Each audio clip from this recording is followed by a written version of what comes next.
apakah semua kaki diabetes harus diamputasi? Kan kayaknya ngeri banget gitu ya dok ya. Indikasi diabetes itu macam-macam, bisa ke jantung, bisa ke ginjal, bisa ke saraf, dan bahkan bisa ke kaki.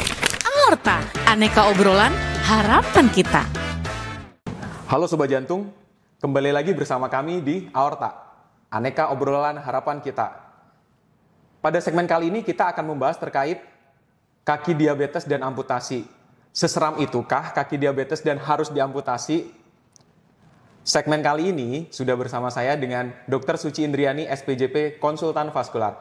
Selamat siang dok. Halo, selamat siang. Gimana dok kabarnya dok? Baik-baik aja Dokter Tony. Apa kabar Dokter Tony? Alhamdulillah baik-baik juga dok. Sorry, siang-siang kita ngopi nih, kita ngobrol-ngobrol iya ya? dok, ngobrol-ngobrol siang-siang. Oke, biar nggak ngantuk ya dok. Iya, boleh. Lagi sibuk nggak dok? Lumayan sih, baru habis poliklinik, baru habis tindakan hari ini. Gitu. Nah, kali ini dok, kita punya topik terkait kaki diabetes dan amputasi. Apakah semua kaki diabetes harus diamputasi? Kan kayaknya ngeri banget gitu ya dok ya. Banget. Kalau menurut dokter Suci sebagai dokter jantung dan pembuluh darah, konsultan vaskular, semua kaki diabetes tuh harus diamputasi nggak sih dok? Tentu tidak. Jadi ya ini yang kadang-kadang menjadi salah persepsi. Ya jadi kalau ada luka di kaki, terutama pada pasien diabetes ya kita harus cari tahu dulu apakah penyebabnya ada gangguan pembuluh darah apa tidak. Kalau memang ada gangguan pembuluh darah, nanti dilihat lagi apakah memang yang benar-benar udah close nggak bisa diapa-apain sehingga harus amputasi atau ya masih bisa diselamatkan. Ya itu yang harus kita lihat. Dan sebelumnya juga sebelum jadi kaki diabetes pun juga sebenarnya kita pasien diabetes ini harus hati-hati. Jangan sampai dia jatuh pada ada luka di kaki yang nggak sembuh-sembuh. Jadi itu tidak harus kalau diamputasi jawabannya. Oh gitu. Untuk pasien-pasien yang memiliki diabetes dok, agar tidak sampai jatuh ke amputasi, apa yang harus mereka lakukan dok? Oke, ya jadi kita harus sadar kalau kita memang pasien diabetes, kita harus selain merawat faktor-faktor risiko, kita juga harus melihat komplikasi dari diabetes tersebut. Komplikasi dari diabetes itu macam-macam, bisa ke jantung, bisa ke ginjal, bisa ke saraf, dan bahkan bisa ke kaki. Nah, kalau ke kaki itu namanya kalau memang ada gangguan, itu kita sebut sebagai penyakit arteri perifer. Itu salah satu bagiannya. Artinya gangguan aliran darah ke kaki itu terganggu. Nah, kalau dia terganggu ya timbul macam-macam. Mulai dari gejala yang ringan sampai gejala berat. Nah, kalau ringan tuh misalnya pasien kalau berjalan itu berasa kakinya agak sakit, jalan baru 100 meter berhenti. Kenapa berhenti? Ya kakinya sakit. Berhenti bentar, jalan lagi. Nah, itu namanya nyeri kaki saat berjalan atau claudication. Lama-kelamaan pasien subset seperti ini mungkin dia bertambah berat. Jadilah tambah lagi nyerinya saat resting atau saat malam-malam istirahat, lagi tidur malam kebangun karena kakinya sakit gitu. Itu yang kadang-kadang kita harus aware. Ini jangan-jangan namanya nyeri kaki. Kaki kan itu luas ya, ada sarafnya, ada tulangnya, ada ototnya. Kadang-kadang kita nganggep oh nyeri kaki ya, oh mungkin tulang nih, mungkin sendi nih, OA dan lain-lain. Tapi ternyata ada gangguan pembuluh darah. Nah, kalau kejadiannya dibiarkan terus-menerus, aliran darah ke kaki makin kurang, ya bisa timbul luka. Kalau ada luka, dia susah sembuhnya. Karena nutrisi ke kakinya nggak lancar, obat-obat yang masuk juga nggak nyampe. Jadi harus dibenerin pembuluh darahnya, baru dia bisa sembuh dengan lebih baik. Gitu. Nah, kalau untuk penyakit arteri perifer ini dok, yang terkena pada pasien-pasien diabetes, tadi kita ngebahasnya lebih spesifik ke kaki. Bisa nggak sih dok terkena di selain kaki? Pembuluh darah lain selain kaki. Bisa. Jadi sebenarnya kalau kita definisi penyakit arteri perifer itu adalah penyakit di pembuluh darah tepi. Nah, pembuluh darah tepi itu adalah selain dari pembuluh darah jantung dan aorta. Jadi bisa ke pembuluh darah karotis. Jadi bisa ada gangguan ke pembuluh darah karotis, ada penyempitan. Nanti gejalanya apa? Bisa stroke. Kemudian turun lagi ke tangan. Nah, kalau ada gangguan di pembuluh darah tangan, ya mungkin bisa ada tangannya tiba-tiba mati rasa basah atau sakit, atau dingin terasa tangannya. Turun lagi ke bawah ke pembuluh darah ginjal. Nah kalau ginjalnya terganggu juga ada penyempitan di pembuluh darah ginjal, bisa terjadi hipertensi. Hipertensi atau darah tinggi yang susah banget dikontrol. Udah makan beberapa macam obat, tapi nggak turun-turun tensi. Itu lihat apakah ada gangguan di pembuluh darah ke arteri ginjalnya. Kemudian turun lagi ke bawah ke kaki. Kalau memang ada gangguan di sepanjang pembuluh darah kaki, nah pembuluh darah kaki itu panjang, mulai dari perut nih ke bawah, nanti ke kaki kanan dan kiri, nanti dia terbaginya. Nah sepanjangan pembuluh darah itu kalau ada macet, mampet, nah itu yang mengakibatkan darahnya kurang ke ujung kaki. Ke ujung kaki. Gitu. Jadi sebenarnya nggak harus di kaki aja. Dan sebenarnya juga nggak harus pada orang diabetes aja. Jadi faktor resikonya tuh banyak untuk terjadinya penyakit arteri perifer. Sebenarnya penyakit arteri perifer itu mirip lah sama penyakit jantung. Karena kan sebenarnya base-nya, penyebab utamanya adalah karena aterosklerosis. Aterosklerosis itu adanya penumpukan plak di pembuluh darah. Nah kalau di jantung ada plak ya masa di kaki nggak ada juga gitu. Jadi karena biasanya penyebabnya sama, karena hipertensi, diabetes kan ngalir semuanya. Ya bisa aja di jantung ada penyempitan, di kaki juga ada penyempitan gitu. Jadi faktor risikonya sama persis kayak penyakit jantung, Dok. Jadi nggak hanya diabetes, termasuk juga merokok. Nah, merokok ini juga sangat tinggi ini korelasinya dengan penyakit arteri perifer. Kemudian kolesterol tinggi. Ya itu juga ngaruh berisiko tinggi untuk terjadinya penyakit arteri perifer begitu. Terus tadi Dokter Suci menyatakan bahwa salah satu tanda dan gejalanya bisa terasa kakinya nyeri, termasuk nyeri di malam hari ketika tidur. Biasanya sih kita berpikirnya orang awam itu otot ya Dok ya, kayak kram gitu. Gimana orang awam kita membedakan ini diakibatkan oleh otot atau sebenarnya ini adalah ada masalah di pembuluh darah kakinya? Jadi gimana ya bedainnya gitu kan? Kalau orang awam kadang-kadang bingung nih, ini saya harus ke dokter mana? Itu pertama yang dilihat adalah lihat bentukan kakinya, artinya apakah ada perubahan warna kulit di kakinya, kemudian apakah ada kakinya terasa dingin, kita pegang nih kakinya, kalau memang kakinya agak dingin, wah jangan-jangan memang aliran darahnya kurang. Terus kita lihat kakinya berubah nih warna kulitnya, tadinya putih, kemudian sekarang udah agak kehitaman atau malah agak kebiruan. Nah itu hati-hati, jangan-jangan ada gangguan pembuluh darah, baik itu pembuluh darah yang ke kaki namanya arteri atau pembuluh darah baliknya. Kemudian lihat tanda-tanda yang lain, apakah memang ada seperti luka di kaki, kemudian ada seperti mungkin ada varises segala di kaki, itu juga bisa bikin keluhan seperti kram di malam hari. Kemudian kita lakukan pemeriksaan sederhana seperti kita melihat pulsasi itu adalah denyut jantung di yang terasa di kaki. Ya, jadi kita ngeraba pembuluh darah di kaki itu di bagian punggung kaki itu akan teraba denyutnya. Nah, kalau dia memang denyutnya masih kuat, ya berarti kemungkinan besar sih aman-aman aja pembuluh darahnya. Tapi kalau denyutnya lemah atau nggak ada, ya itu mungkin yang harus tanda tanya. Nah, itu yang harus kita periksakan lebih lanjut. Lanjut. Betul. Nah, kalau untuk masyarakat nih Dok, periksa lebih lanjut. Pemeriksaan apa sih Dok yang dibutuhkan untuk tahu apakah ini ada penyakit arteri perifer, pembuluh darah perifer, atau ternyata hanya otot saja gitu? Pemeriksaannya apa gitu Dok? Ya tentu saja untuk membedakannya kita butuh pemeriksaan penunjang yang spesifik untuk menilai pembuluh darah.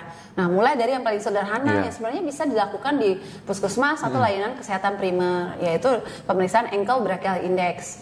Artinya ankle brachial index itu adalah seperti diukur tekanan darah di 4 ekstremitas, di tangan kanan kiri, kemudian kaki kanan kiri. Nanti dilihat apakah ada perbedaan tekanan darahnya. Kalau ada perbedaan tekanan darah, ya berarti darahnya mungkin kurang ke kakinya gitu. Itu pertama. Ya, yang kedua adalah kita melakukan pemeriksaan duplex ultrasonografi. Duplex itu seperti USG, jadi nggak sakit, jadi dia non invasif. Jadi kita seperti di USG, dilihat semuanya dari mulai atas pangkal pembuluh darah sampai ke ujung kaki. Ada yang mampet nggak? Ada yang terganggu nggak? Baik pembuluh darah ke kaki maupun pembuluh darah baliknya. Nah itu ada yang terganggu apa enggak? Itu dengan USG itu simple, murah, mudah, cepat lagi hasilnya, bisa langsung konsultasi. Kemudian kalau memang masih meragukan nih USG, ya bisa naik kelas ke pemeriksaan selanjutnya dengan pemeriksaan CT scan. CT scan itu ya tahu ya, CT scan kita masuk ke ke lubang CT scan, kemudian dikasih kontras, nanti akan lebih jelas terlihat pembuluh darahnya.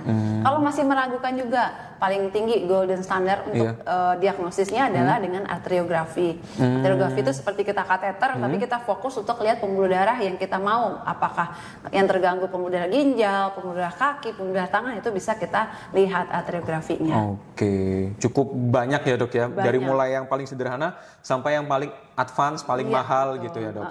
Nah tadi dokter menyebutkan bisa ditangani dengan tindakan. Tindakan apa sih dok untuk penyakit arteri perifer ini?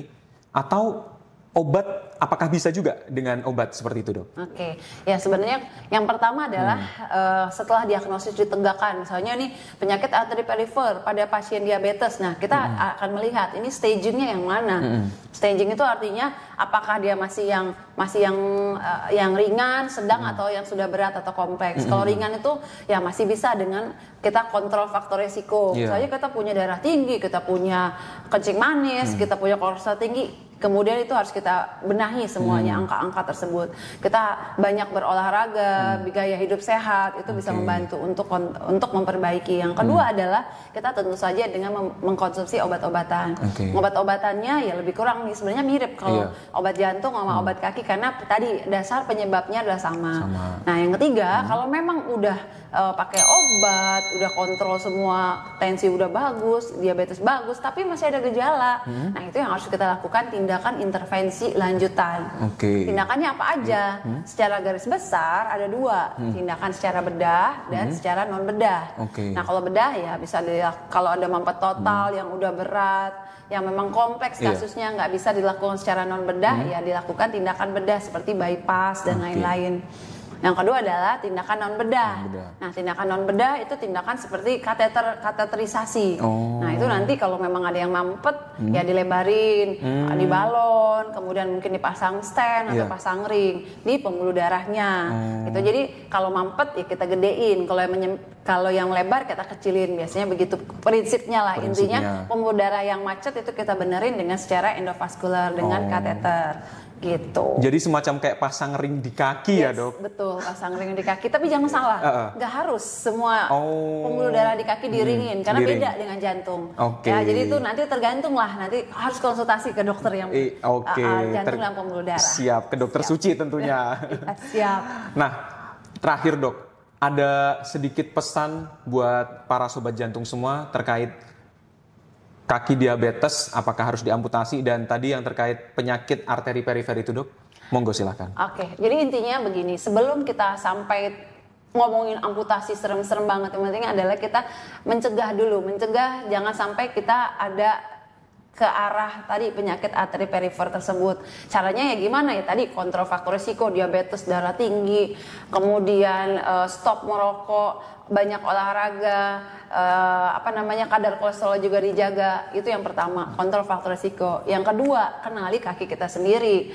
Kalau dulunya kita jalan masih kuat nih, masih jauh jalannya, tapi kalau sekarang kok dikit-dikit berhenti, kenapa? Pegel, sakit, kram, nggak nyaman di kaki udah mulai dingin-dingin, atau rambut di kaki tadinya lebat, sekarang kok tipis banget, kok sekarang warna kaki dari tadinya bagus, mulus, sekarang kok udah kemerahan, keunguan, kehitaman. Nah itu hati-hati, jangan-jangan itu merupakan suatu tanda awal nih sebelum dia sampai yang berat, yang kompleks, yang udah sampai mengerikan, itu udah awal-awal nih warning. Jadi kita harus buru-buru dicari tahu nih problema saya apa, apakah ini masalah pembuluh darah kah, masalah penyakit-penyakit yang lain kah.